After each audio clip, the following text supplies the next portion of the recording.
The Last Word with Ali Velshi starts right now. Hey, Ali. Great conversation with Ezra, not just about the size of the protest, which, you know, Jen, this has worked, right? I mean, this is happening. The Army parade happened, but that day, as you and I remember, the counter-protests were much, much bigger across the country. But the fascinating part is going after groups that organize peacefully. I mean, this is something. This is 2025 in our America, Jen? It is, and their group, which you know well as well. I mean, they purposefully train people who are of all ages, 80-year-old grandmas, people who have never been to a peaceful protest, to do it peacefully. That's exactly what they do. So it is really crossing another line. I will remind everybody, it's still our America. We can still do these things and make sure that this is the country we want it to be. Thank you for your great show tonight. Have a great weekend. Thank you, Ali. Have a great show. Okay. Defiant, unremorseful, and evasive. That's how Democrats on the House Oversight Committee described their 6-hour closed-door interview today with Donald Trump's former Labor Secretary, Alex Acosta, about the secret non-prosecution agreement that he approved for Jeffrey Epstein in 2007 when he was the U.S. Attorney for the Southern District of Florida. That highly controversial sweetheart deal shielded Jeffrey Epstein from federal prosecution and likely saved him from life in prison, allowing him to plead guilty to a single state prostitution charge. Epstein served just 13 months in a county jail where he was given work release privileges, allowing him to spend up to 12 hours a day, 6 days a week at his office. As the Miami Herald reports, quote, while he was monitored by Palm Beach County Sheriff's deputies, he was nevertheless able to have women come into his office where he pressured them to have sex with him while a sheriff's deputy was standing outside the door. The Herald's investigation also showed that Acosta and his prosecutors agreed to seal the plea deal so that no one, especially not his victims, would find out about it.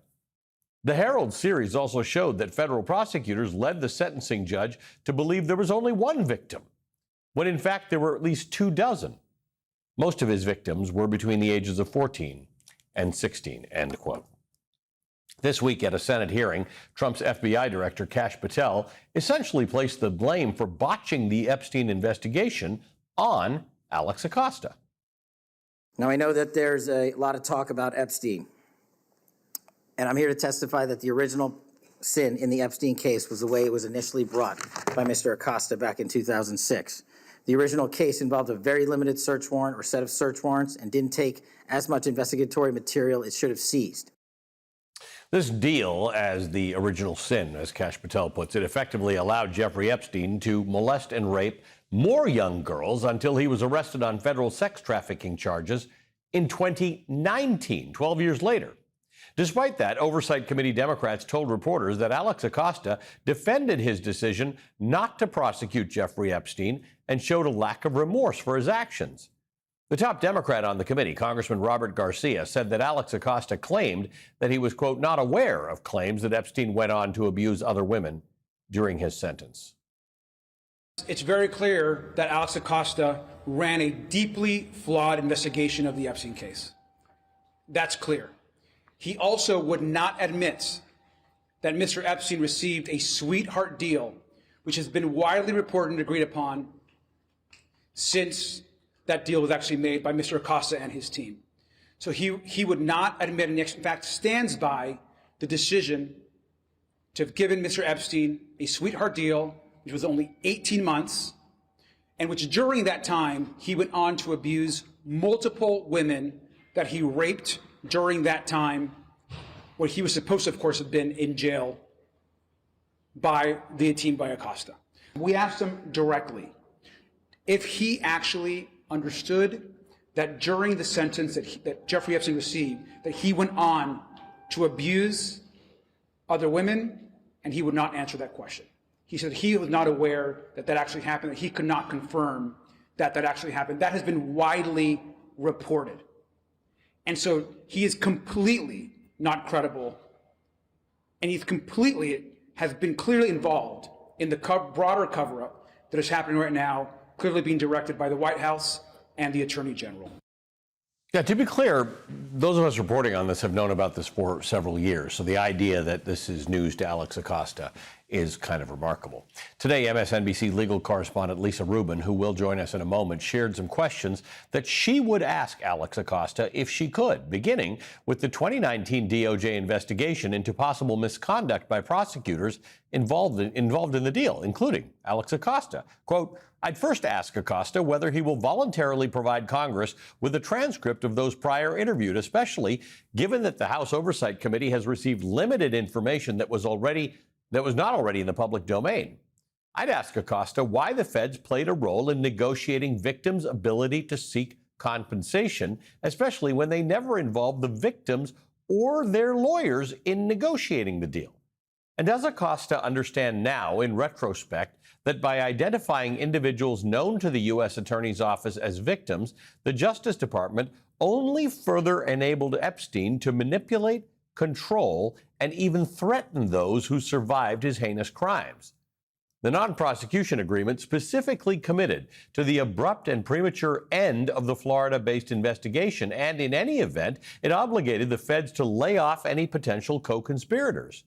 In retrospect, does Acosta regret not widening the aperture? End quote. After today's deposition, Chairman Comer released a statement that reads, in part, Mr. Acosta expressed concerns that if the case had gone to trial and prosecutors lost, it would have sent the message that Epstein had escaped accountability and could continue committing offenses.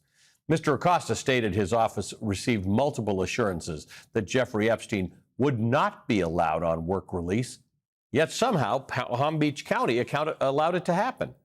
Mr. Acosta later stated that had the U.S. attorneys known that the state would allow Epstein to go on work release and failed to address or prosecute the case, the U.S. Attorney's Office and Mr. Acosta would not have agreed to returning it to the state level. He expressed remorse and that the decision was on him, end quote. But Democrats on the committee, they all had a different take on on how things went today. And what Mr. Acosta just told us is that based on his assessment of the case with his team, that he did not see sufficient evidence to move forward with prosecuting the case, that there were weaknesses in the case. But when asked if he had directly reviewed the evidence itself in this case, he said that he had not actually read the statements of the victims. Unfortunately, I heard things that disturbed me, such as, well, back in 2006, it was a different time. And it seemed as if we were going back to a little bit of victim shaming and believing that, well, nobody's going to believe these girls or these women.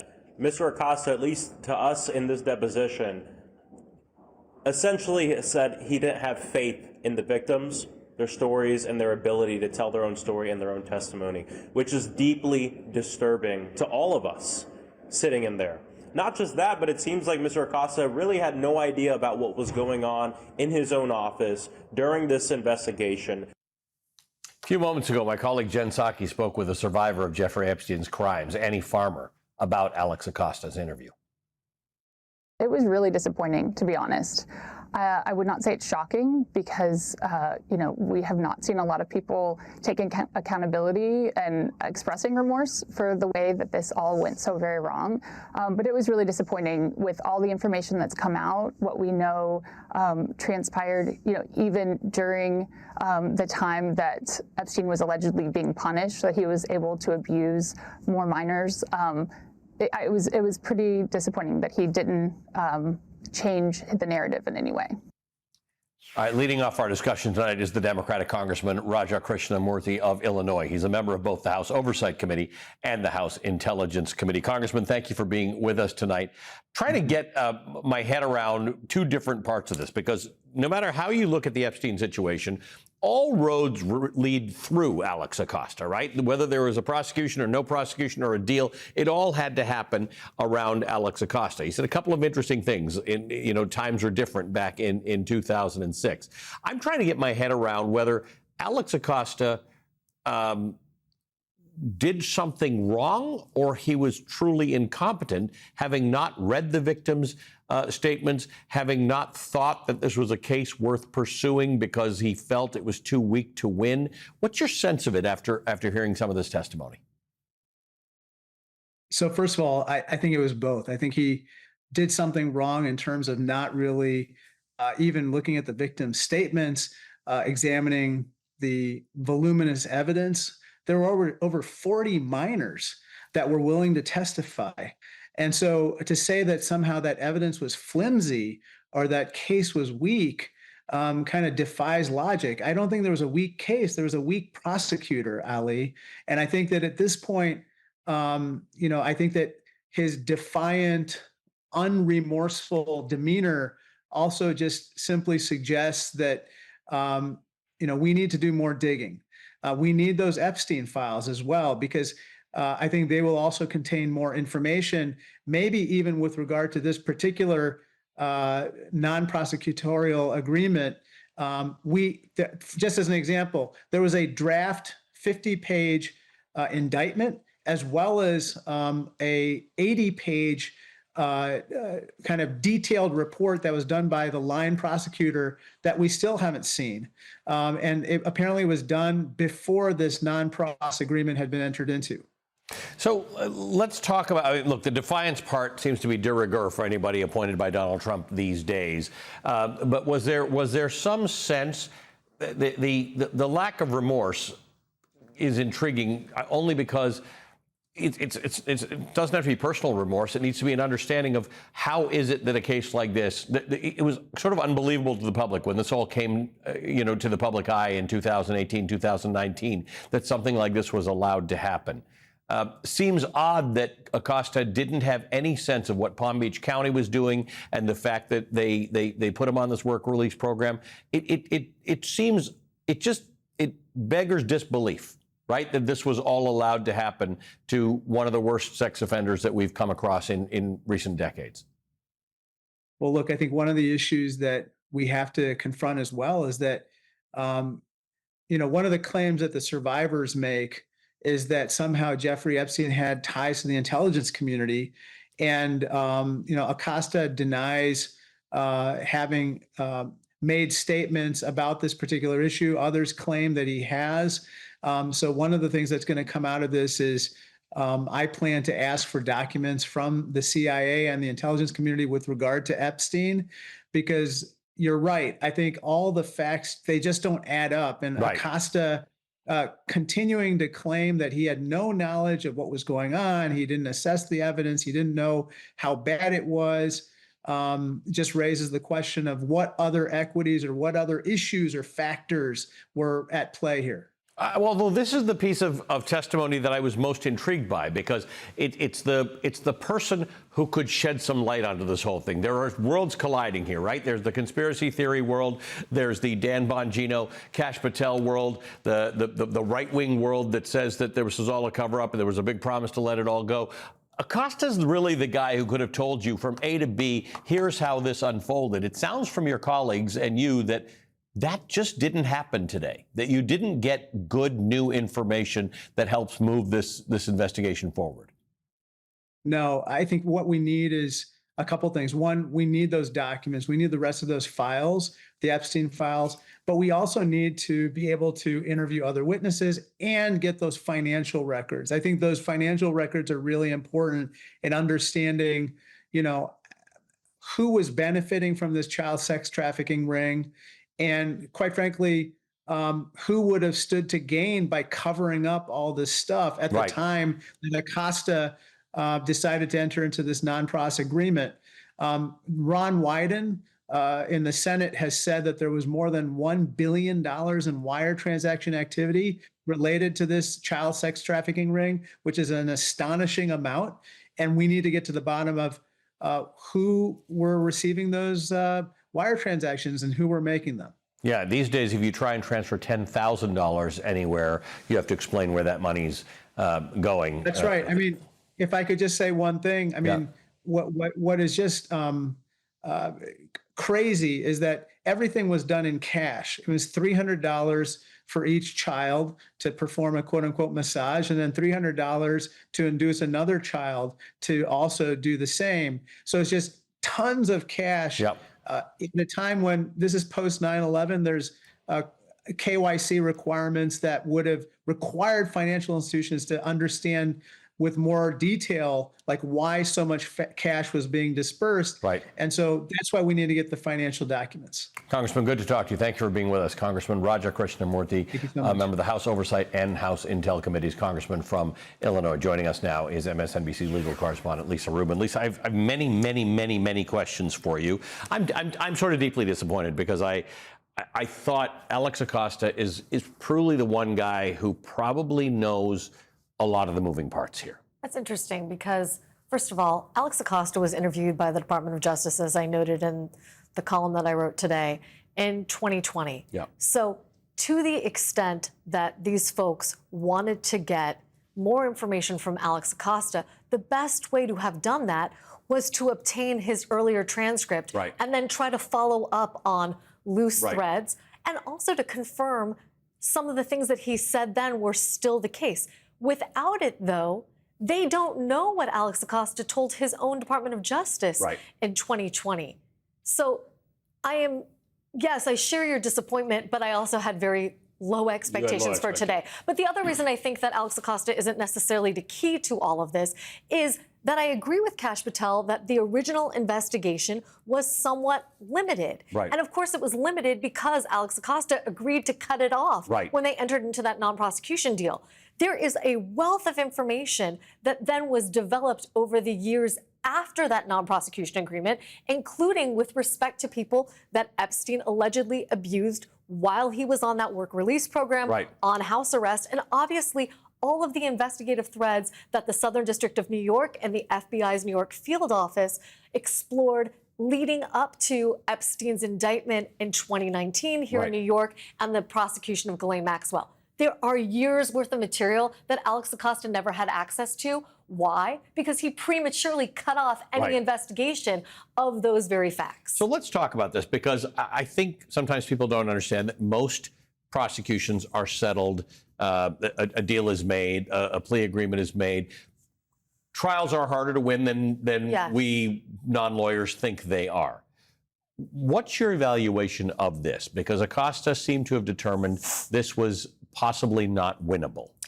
I think embedded in that judgment is, as Jasmine Crockett was saying today, lots of value judgments about the victims and witnesses themselves as people. Let's just reflect for a second, Allie, if we can, on the fact that what Jeffrey Epstein pled to in this non-prosecution agreement was a single state charge of solicitation of prosecution. Of prostitution. That tells you everything that you need to know. The framing that they agreed to was to see underage trafficking victims as willing participants in their own abuse. Yes, that's a very different thing that we don't think about the same way. And I don't know how much has happened since 2007, but we don't think about that anymore. Now we know that trafficking is not a thing that people participate in willingly. I think that's true, and yet we still have a long way to go. I think the prosecution of Sean Diddy Combs is a good illustration of how far we have to come. It was hard for the jury in that case to wrap their head around the fact that somebody could seem to be in a consensual romantic relationship with someone that was also coercing them and using the threat of physical violence to make them a trafficking victim. That was something that was easy to understand to the Southern District of New York prosecutors. They laid that theory out very well, and yet they couldn't get a conviction under the theory. So the both and of it is something we're still struggling with societally. Well, I hope you get a chance to talk to Alex Acosta, because I would like a little more detail than we got out of today's testimony. But thank you. Boy, would I like to talk to him too, Alex. Yeah, good to see you, my friend. Thank you. Lisa Rubin. All right, coming up, this was the week that the Trump administration's war on the First Amendment got real. We're going to talk about that next.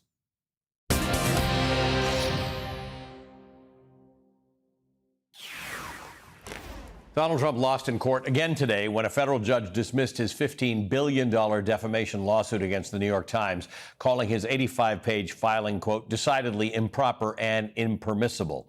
Donald Trump's lawsuit accused the New York Times of harming his reputation and his 2024 campaign. The judge wrote, quote, A complaint is not a megaphone for public relations or a podium for a passionate oration at a political rally, end quote.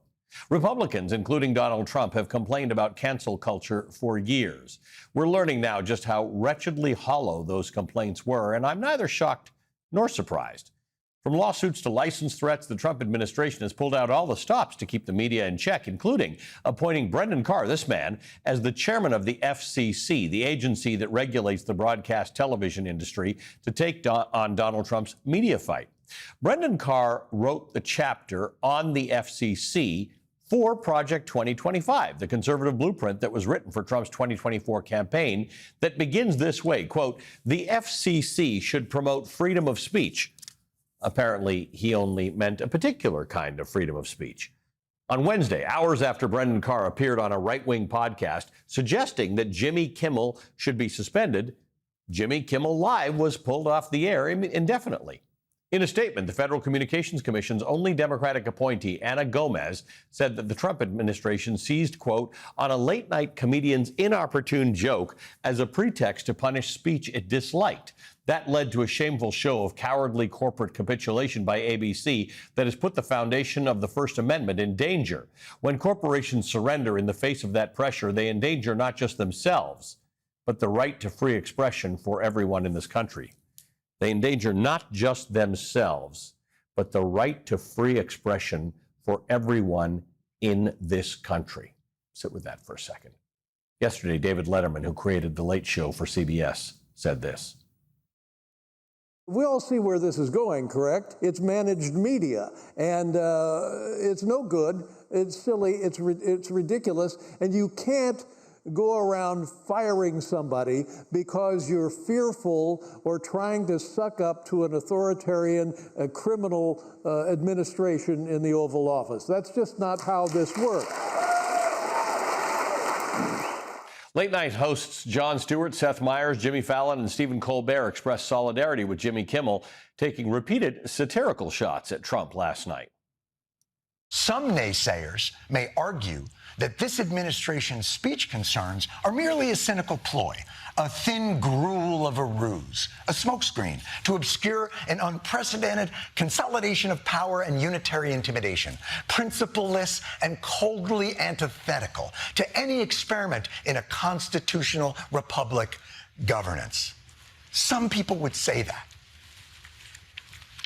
Not me, though. I think it's great. I've always admired and respected Mr. Trump. I've always believed he was, a visionary, innovator, a great president, an even better golfer. And if you've ever seen me say anything negative about him, that's just AI. This morning, I woke up to 100 text messages from my dad saying, "I'm sorry they canceled your show." I go, "That's not me. That's Jimmy Kimmel." But to be honest with you all, I don't know what's going on, and no one does. But I do know Jimmy Kimmel, and he's a decent, funny, and loving guy, and I hope he comes back.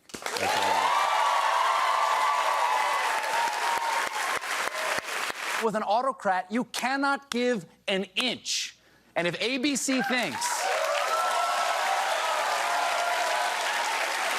If ABC thinks that this is going to satisfy the regime, they are woefully naive. And to Jimmy, just let me say, I stand with you and your staff 100%. And also, you couldn't let me enjoy this for like 1 week. Just come on. Joining us now is Zach Beecham. He's a senior correspondent at Fox. His latest article is titled, "Let's Be Clear About What Happened to Jimmy Kimmel." He's also the author of The Reactionary Spirit, How America's Most Insidious Political Tradition Swept the World. Zach, I need to remind people about the timeline here. Donald Trump talked about this. Then Brendan Carr, who wrote the FCC part of Project 2025, which you have studied in great detail, said these types of things would happen.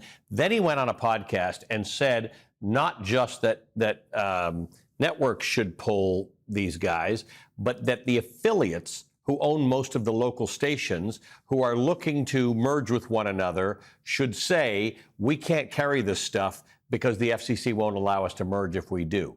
So it was a gangster-like interview. He sort of said the quiet parts out loud. He threatened media operations. Yeah, it was weird. It wasn't even like, nice stations, be shame something happened to them. No, it was just straight up. I'm going beyond ABC Disney, is what Carr said, is I'm saying directly to the stations that if you don't do something about this Jimmy Kimmel guy, we're going to threaten you with fines and we're going to threaten you with pulling your licenses. And so now you alluded to this point about the merger, but it's really important, right? Because the first owner of stations, Nexstar, which came out here. Nexstar owns about 39% of the national market of stations, about 200 stations. That's the maximal amount that they're allowed by law. There's an FCC regulation. I should say FCC regulation rather than law. It's important here, the distinction, because the FCC can lift this cap. They can allow them to buy more. And in fact, Nexstar is looking to buy more. They have a $6.2 billion bid to buy someone. And when they are, getting a threat from Donald Trump that they might get their station pulled, well, then that implies that their license is pulled, that implies their merger is not going to go through, right? And they know what it means when Brendan Carr has so much power over them and he's going after them like this. They got the message and they spoke out hours. And by the way, it was like a day and a half after Kimmel had spoke. It's like all of a sudden they discovered that they had a principled objection to what Jimmy Kimmel said on Monday night and Wednesday. I mean, come on. And he has since, Brendan Carr in that interview since named Comcast and NBC. Donald Trump has done that. Comcast, obviously the parent company of NBC. Important to note that ABC has about 260 stations, of which ABC owns 8. Right? The rest are all owned by Nexstar, Tegna, Sinclair, these other groups, many of whom you point out want to merge. So it's black and white for them. It is about their corporate existence.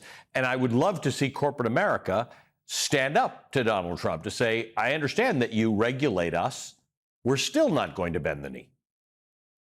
Yeah, I mean, this is how this sort of thing works, right? In other countries where, you start out democratic and then there's been moves slowly towards autocracy, the way that corporations are targeted is one at a time, right? Each individual one doesn't have any rational interest in fighting the government because the government has a lot of resources. That's a big fight for them. And if they just give in, especially on something, it's not core to their interest, like keeping Jimmy Kimmel on the air, it's ABC's problem, not Nexstar's, right? Like, well, what's in it for them, right? And they want that merger, so they'll get it.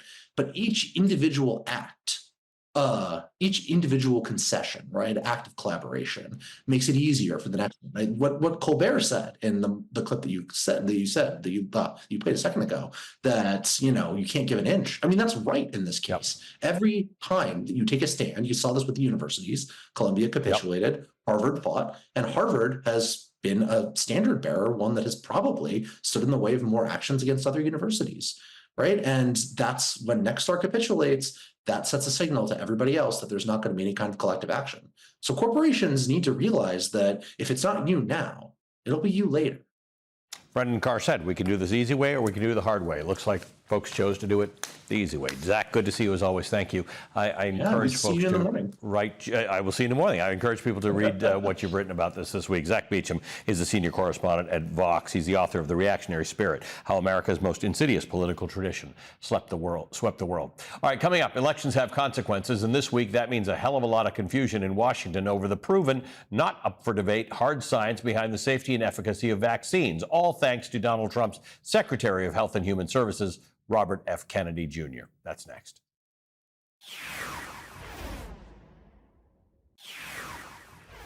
Americans are losing trust in our national health agencies, and it's only getting worse under Donald Trump. New polling from the University of Pennsylvania shows an 8 to 12-point drop in confidence in the CDC, FDA, and the National Institutes of Health from this time last year. The driving factor in that drop, well, you need look no further than the man now in control of those three agencies, the Health and Human Services Secretary, Robert F. Kennedy Jr. The poll found just 39% of Americans have confidence that Robert Kennedy is providing trustworthy public health information, and that lack of confidence is sure to be tested even more as Kennedy's revamped CDC takes up changes to the childhood vaccine schedule. The Washington Post reports in an 8-3 vote with one member abstaining, the 12-member advisory committee on immunization practices handpicked by Kennedy recommended skipping a combination of measles, mumps, rubella, and chickenpox vaccine that's given to about 15% of children receiving their first dose of vaccination for those diseases until a child is at least 4. Now, the combination vaccine, which is different from the measles, mumps, and rubella vaccine that children more commonly receive, has typically been administered to children between 12 and 15 months of age. Then today, that same panel made an unorthodox move, postponing a vote on childhood hepatitis B vaccines. NBC News reports the panel had been expected to recommend delaying the use of the vaccine in babies currently administered shortly after birth, but some members expressed frustration over a lack of evidence about side effects and said more discussion was needed. The CDC's former chief medical officer and fired CDC director testified to senators this week on this exact issue. Dr. Howry, do you believe that a change to that recommendation on hepatitis B vaccine at the advisory committee meeting this week would be based on an objective, comprehensive review of data? So if the vote is to change it to age 4, then that would not be based on data. Yeah. Do you agree with that, Dr. Bonaras? I haven't seen any evidence to suggest that that would be the appropriate thing to do. So, yeah, so based on your interactions with Secretary Kennedy and his advisors, are Secretary Kennedy's beliefs in politics driving the change to vaccine recommendations, including hepatitis B vaccines, instead of science and children's health? That is the concern. Joining us now is Dr. Vin Gupta, a practicing pulmonologist and affiliate professor at the Institute for Health Metrics and Evaluation. He's on the National Board of Directors of the American Lung Association. He's an MSNBC medical contributor and a great friend. Vin, good to see you again. Can't believe we're having this discussion, right? We had discussions during COVID about, I would argue, valid concerns about quickly developed vaccinations in a country where people worry about government-mandated vaccinations, but there were valid discussions to be had, and you and I had them. This isn't, and two health experts testified these are not actually valid concerns, and RFK Jr. has financial interests in ginning up doubt about the efficacy and safety of vaccines. Golly, good evening. Great to be with you, my friends. And this is an urgent topic. I'm glad we're talking about it. You're right. There isn't a problem. They are inventing a problem and then inventing solutions that they don't even know what they're voting on. I was stunned, as I know many of my peers were, that in your tee-up, you talked about this combination vaccine for measles, mumps, rubella, varicella. We give it in certain cases, Ali. My wife's a pediatrician. She'll counsel her patients, get the separate doses, MMR and varicella in separate doses, because there is a small risk of febrile seizures, which is a condition that's self-limited, resolves on its own. But for young infants, we recommend going with the separate doses, not the combined, for a reason, and it's very clear. But sometimes some patients have poor access to medical care. Their kids don't want multiple needles. So in the right circumstances, we say, okay, let's do the combination shot. It's informed discussion with their pediatrician. They're taking that away. They're taking away patient autonomy. They're taking away provider autonomy, Ali, and they don't have a good reason to do it. No other country in the world is saying, hey, let's do the same thing. But again, inventing a solution for a problem that they are inventing. Same thing with hepatitis B. There's a reason we do birth dose for your audience here. There's a reason infants get a hepatitis B vaccine within the first 24 hours of birth, because they want to take us back to a time where you screen everybody and then give a vaccine to somebody that might test positive. Right. That, Ali, missed a ton of people. And that's why we're doing the things that we do. No reason to relitigate. So, Vin, we do not have the highest life expectancy in the developed world. Part of that is because we have a lot of gun deaths in this country, and a lot of people don't have access to health care. But it's pretty high. And when you go back to, let's say, 1900 or even 1930, about 100 years ago, the life expectancy rate was substantially lower than it is now. And a lot of that is because a lot of babies died. A lot of children died of infectious diseases. This idea of creating herd immunity and immunizing almost universally has literally increased life expectancy in the United States. That's right. I mean, perfectly said. We've almost doubled it, if not exceeded it in many cases. And it's because we don't have to deal with polio. We don't have to deal with measles, mumps, rubella, big killers back when you just referenced over decades ago. We don't have to deal with that. And to the point you made, We're a victim of our own success to some degrees. Some quarters don't realize that. And I'm stunned that one of the senior advisors for RFK is talking about revisiting polio. And I say this as a pulmonologist. Ali, back in the 1950s and 60s, people remember, those that are watching might have loved ones who were impacted by this. Paralytic cases of polio were very common, hundreds of thousands of cases. That's why we developed the iron lung. We have forgotten what that looks like, and it's created an opening for people like RFK, Kayleigh Means, and his team to misinform. Polio essentially eradicated.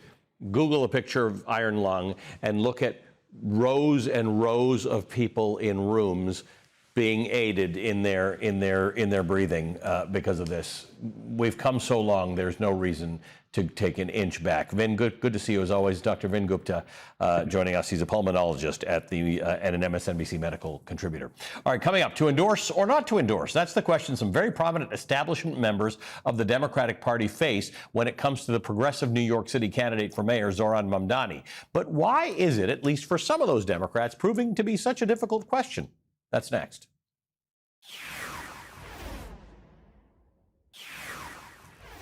A local election here in New York City is proving to be a political Rorschach test for the Democratic Party. Progressive New York mayoral candidate Zohran Mamdani surprised the political world with his decisive upset victory in the city's primary back in June. His win created a choice for more moderate establishment Democrats to endorse or not to endorse. And plenty of those moderate establishment Democrats are taking their time arriving at an answer to that question. It was just this week that New York Governor Kathy Hochul officially endorsed the mayoral candidate. In a New York Times op-ed detailing her conversations with Mamdani, Governor Hochul wrote, quote, "In light of the abhorrent and destructive policies coming out of Washington every day, I needed to know that the next mayor will not be someone who would surrender 1 inch to President Trump.